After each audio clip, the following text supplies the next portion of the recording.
Hello. आप लोग कैसे हैं? आशा करती हूँ आप लोग स्वस्थ मस्त होंगे, अपने अपने काम में व्यस्त होंगे।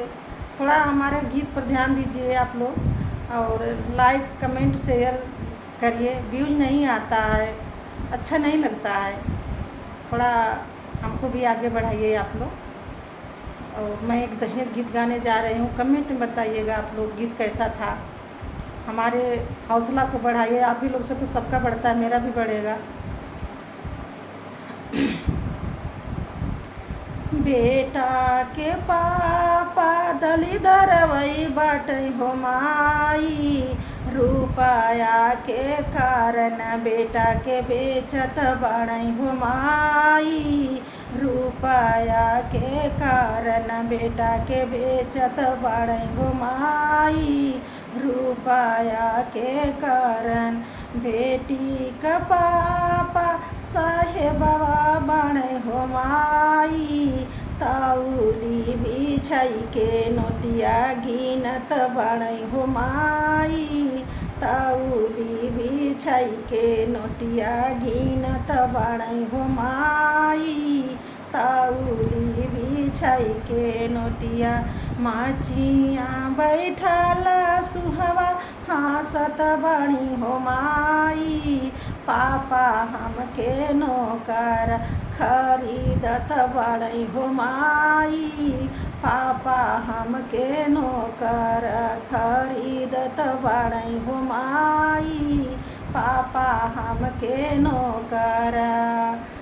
घोड़ा में चढ़ल दुल्हा रोवत बाड़ै हो माई, दुल्हन हमके नौकर बनावती बाड़ी हो माई, दुल्हन हमके नौकर बनावती बाड़ी हो माई, लेई के दहेजवा पापा हमके बेची दिहलै हो माई, लेई के दहेजवा पापा हमके बेची दिहलै हो माई, दूल्हा के चाचा भीख मंगवई बाड़ै हो माई, कार के खातिर बेटा के बेचत बाड़ै हो माई, लेई के दहेजवा बेटा के बेचत बाड़ै हो माई, बेटी के चाचा बड़े साहेबवा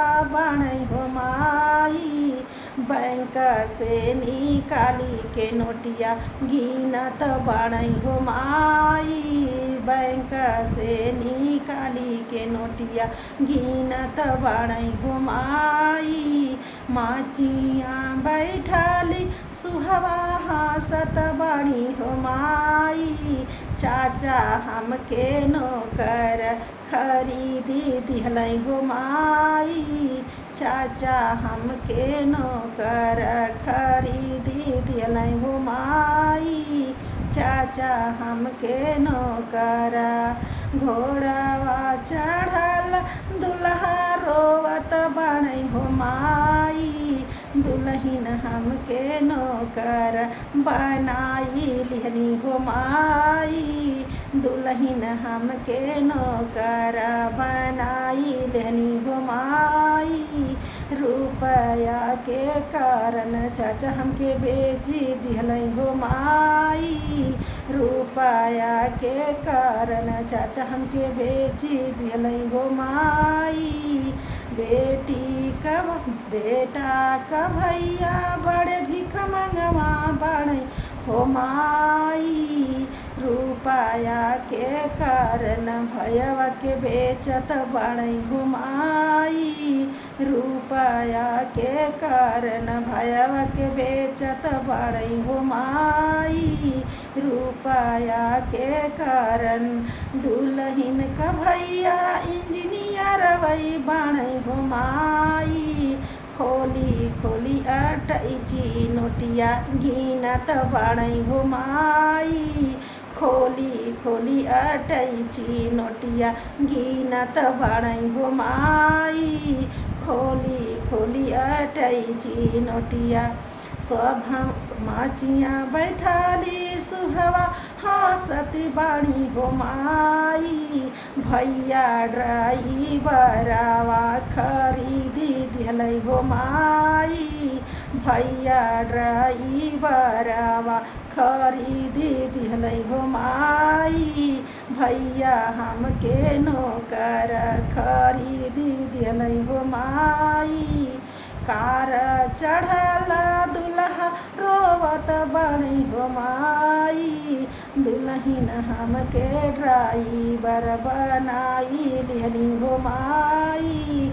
दुल्हन हमके नौकर बनाई लिहली हो माई। कार के खातिर भैया हमके बेची दिहलै हो माई। सिकड़ी के कारण भैया हमके बेची दिहलै हो माई।